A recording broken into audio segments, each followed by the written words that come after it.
Naman ni Kuya ang unang duo na kanyang kakausapin. May nais akong itanong sa inyo tungkol ito sa mga ex-housemates. Sa inyong opinion, sino sa kanila ang karapat-dapat bumalik? Atik lang at Shuvi po, kuya. Bakit? Kay Atik lang, no doubt na talaga kuya, simula day one, never namin hindi kinailangan si Atik lang. And even Shuvi kuya, napakagaling sa taas. Ay, ako.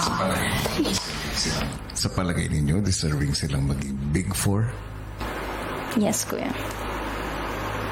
Kung puso lang naman yung basihan, kuya, no doubt dyan si Atik lang sa si Shuvi. They really treated us like family, and for me, yung family, to them, it's just not a word. They gave meaning to it, kuya. Ngayon, meron akong huling tanong. Bagay na gusto kong pag-isipan ninyo ng mabuti sa labas ng confession room. Handa nyo bang isakripisyo ang inyong pwesto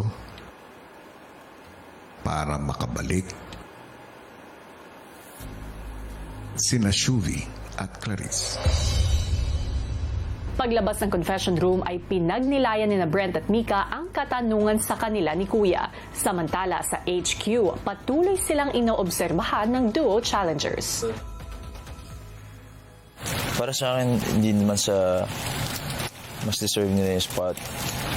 Diba yung kinonsider ko talaga nung na-evict sila. Gusto ko talagang ibigay yung spot ko kay Atik lang. Sa isip ko nun, si Shuvi, paano ko, parang siyempre, maiwan siya eh. Kung bibigay mo kay Atik lang, ibibigay ko kay Shuvi. So hindi mo kailangan isipin kung paano si Shuvi kasi ibibigay ko din siya kay Shuvi. If yun yung decision mo. Willing talaga sa lahat.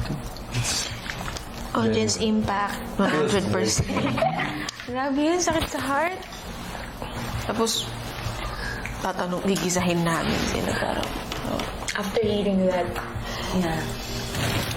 Nakikita ko talaga mas deserving sina Atik lang sa spot na to. Ang laki ng pinasan niya na responsibility na hindi niya sinare sa akin, talagang inako niya lahat. Birthday ko ba? Tsaka yung bahay na to hindi magiging ganito ka-healthy. Kahit yung relationship nating lahat, to be honest, hindi magiging ganito ka-healthy kundi dahil kay Atik lang. Pag question nyo sila, ginisahan nyo, they're not gonna take it personally, feeling ko. Kasi kayo yung parang, alam rin nila na kayo yung pinakamahihirapan. Ano ko lang dito, magkaroon tayo ng final duo. Tapos makaabot tayo sa gantong sitwasyon na sobrang haba na. Dami na natin pinagdaanan sa bahay. Okay na. Pero pinaghirapan din natin. Pero it's just a title, bro. It's nice being duos with you. It's nice being duos with you. Thank you, Lord. Thank you, Lord.